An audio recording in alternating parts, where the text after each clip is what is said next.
اعوذ باللہ من الشیطان الرجیم بسم اللہ الرحمن الرحیم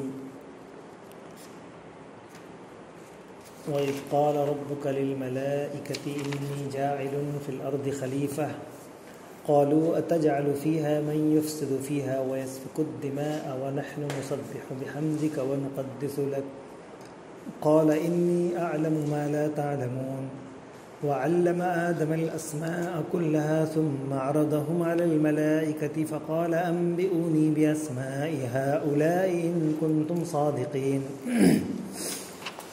قالوا سبحانك لا علم لنا إلا ما علمتنا إنك أنت العليم الحكيم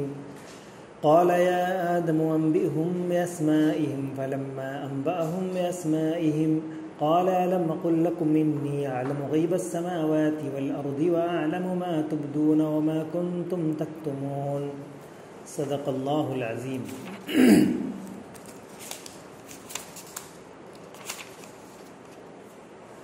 پھر ذرا اس وقت کا تصور کرو جب تمہارے رب نے فرشتوں سے کہا تھا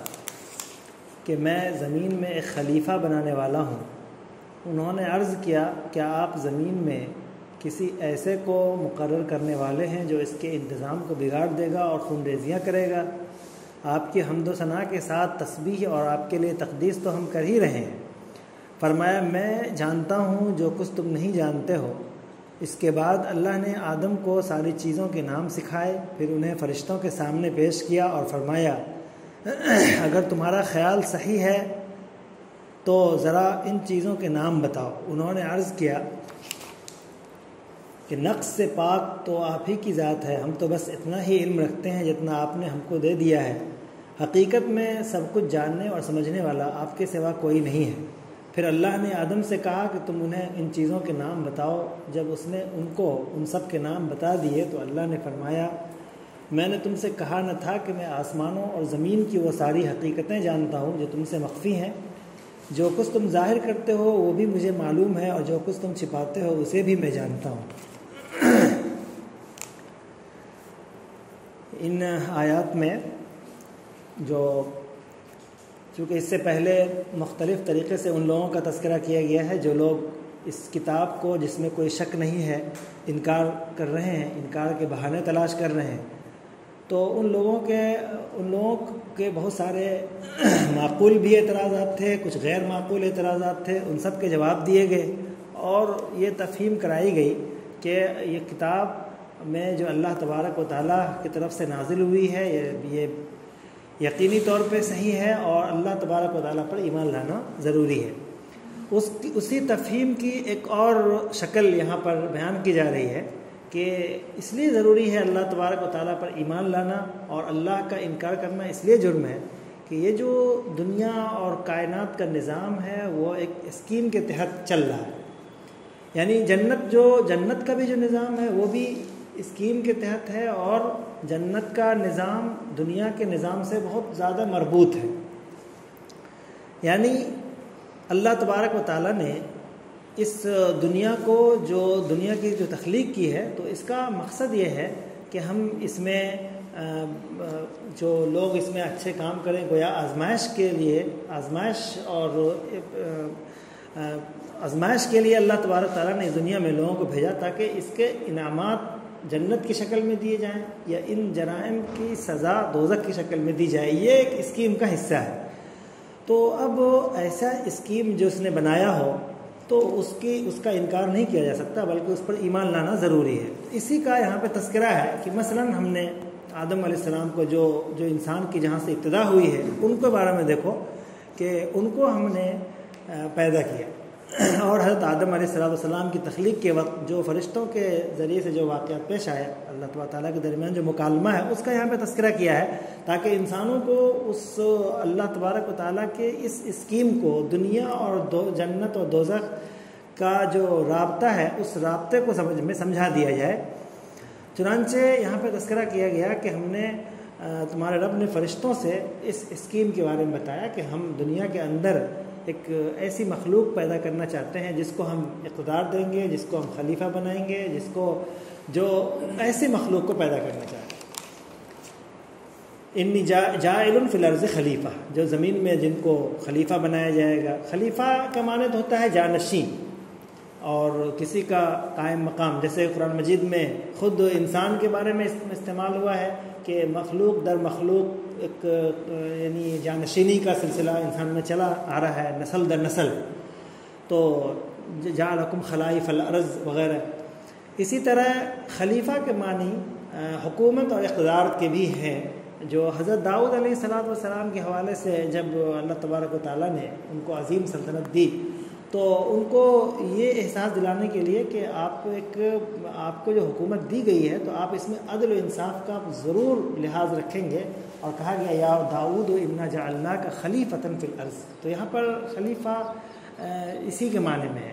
تو جانشینی کا جو لفظ ہے یا خلافت کا جو لفظ ہے اس میں اگرچہ جانشینی کا مفہوم ہے،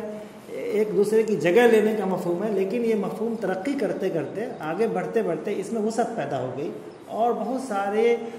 مفاہیم اس میں شامل ہو کر کے ایک لفظ بن گیا، مکمل اقتدار، خلافت، بادشاہت وغیرہ، یہ معنی میں چلا گیا۔ ایسے عربی زبان میں ایسے بہت سارے الفاظ ہیں اور ہر زبان میں کہ ابتداءً اس کا معنی بہت معمولی ہوتا ہے، چھوٹے سے دائرے میں اس کا معنی ہوتا ہے۔ جیسے مثلا میراث لفظ ہے،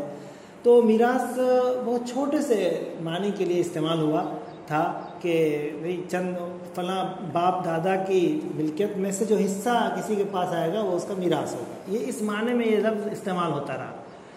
لیکن جب اس میں ترقی ہو گئی، لفظ میں وسعت پیدا ہوئی، تو اب ہر طرح کی ملکیت کے لیے، اپنے مضبوط اختیار کے لیے بھی اس لفظ کا استعمال کیا جاتا ہے کہ یہ تمہارے میراث میں ہے، یہ اس کا میراث ہے وغیرہ۔ تو ایسے بہت سارے الفاظ عربی میں بھی اور اس میں ہوتے ہیں کہ معنی شروع میں کچھ کم ہوتا ہے لیکن اس میں وسعت پیدا ہوتے ہوتے اس میں بہت بڑا معنی پیدا ہوتا ہے۔ اسی طرح خلافت میں خلیفہ کے لفظ میں اگرچہ وہی اصلاً جانشینی کا معنی ہے، ایک کی جگہ لینے کا معنی ہے، لیکن اس میں وسعت پیدا ہوتے ہوتے اس میں مکمل اقتدار، بادشاہت کا معنی پیدا ہو گیا، جیسا کہ قرآن مجید میں حضرت داؤد علیہ السلام کے حوالے سے استعمال ہوا ہے۔ تو ہم انسان کو ایک صاحب اقتدار بنانا چاہ رہے ہیں ایسا۔ اب ظاہر ہے کہ یہ لفظ سن کر فرشتوں کو ذرا عجوبہ لگا کہ بھئی یہ اگر اس کو اتنا اقتدار دیا جائے، اس مخلوق کو، کسی بھی مخلوق کو، کہ وہ جو چاہے کرے، اقتدار مل جائے، یہ یہیں سے مفہوم سے ہی وہ اعتراض پیدا ہو رہا ہے کہ اگر ورنہ ایسے ہم اس کو ایک مخلوق پیدا کریں گے اور اس کے بعد پھر اس کے جانشین پیدا کرتے جائیں گے تو اس میں تو کوئی خون ریزی کا کوئی مفہوم ہی نہیں ہے۔ خون ریزی کا مفہوم وہاں پیدا ہو رہا ہے کہ جب یہ کہا جائے کہ خلیفہ کے معنی میں اقتدار ہو، اور اقتدار کے معنی میں وہ جو چاہے گا وہ کرے گا، جو من کرے گا وہ کرے گا، اس کے پاس قوت ہوگی، طاقت ہوگی، تو ظاہر ہے کہ یہ لفظ سے فوراً سوال پیدا ہوگا کہ جب اس طرح کی مخلوق پیدا کریں گے جس کو اقتدار دیں گے، جس کو قوت ہوگی، طاقت ہوگی، جو من چاہے وہ کر ڈالے، تب تو زمین میں فساد برپا کر دے۔ اور زمین کا رہی بات زمین کا نظام چلانے کی، تو زمین کا نظام چلانے کے لیے ہم لوگ اس کے لیے تعینات ہیں تو ہم چلا ہی رہے ہیں۔ ہم نہ کبھی کسی چیز کی نافرمانی کرتے ہیں، ہمیشہ آپ کی اطاعت کرتے ہیں، آپ کی تعریف کرتے ہیں، کبھی بھی جو حکم آتا ہے اس سے ذرا سا بھی سرتابی نہیں کرتے، حکم عدولی نہیں کرتے۔ لہذا ضرورت نہیں ہے کہ ایسے با اقتدار انسان کو یا با اقتدار مخلوق کو پیدا کیا جائے کہ جو اتنا اپنے اقتدار میں آ کر کے، اپنے طاقت کے نشے میں آ کر کے ظلم و جور کا معاملہ کرے۔ فرمایا قالوا اتجعل فیہا من یفسد فیہا ویسفک الدماء، انہوں نے کہا فرشتوں نے کہ آپ اس زمین میں ایسی مخلوق پیدا کریں گے جو زمین میں فساد مچائیں گے اور خون بہائے گی۔ حالانکہ ہم کے لیے کافی، ہم آپ کی تعریف کرتے ہیں، تقدیس کرتے ہیں، جو نظام آپ کا ہے وہ چلا رہے ہیں زمین میں، جہاں بھی جو حکم ہو رہا ہے ہم کسی چیز کی نافرمانی نہیں کرتے ہیں۔ تو اللہ تبارک و تعالیٰ نے فرمایا کہ یہ وہ جو اصل اسکیم ہے، اس اسکیم کے تم نے ایک پہلو پہ نظر رکھا ہے۔ ٹھیک ہے، یہ بات ایک حقیقت ہے کہ اگر اقتدار مل جائے گا، طاقت مل جائے گی، جو چاہے وہ کر سکے، یہ پوزیشن مل جائے گی، تو یقینی طور پہ یہ پہلو ہے کہ وہ ظلم بھی کر سکتا ہے، زیادتی بھی کر سکتا ہے، خون ریزیاں بھی کر سکتا ہے، ایک دوسرے کے اقتدار کو حاصل کرنے کے لیے یا ایک دوسرے کے اقتدار کو ختم کرنے کے لیے زبردست تباہیاں بھی مچ سکتی ہیں۔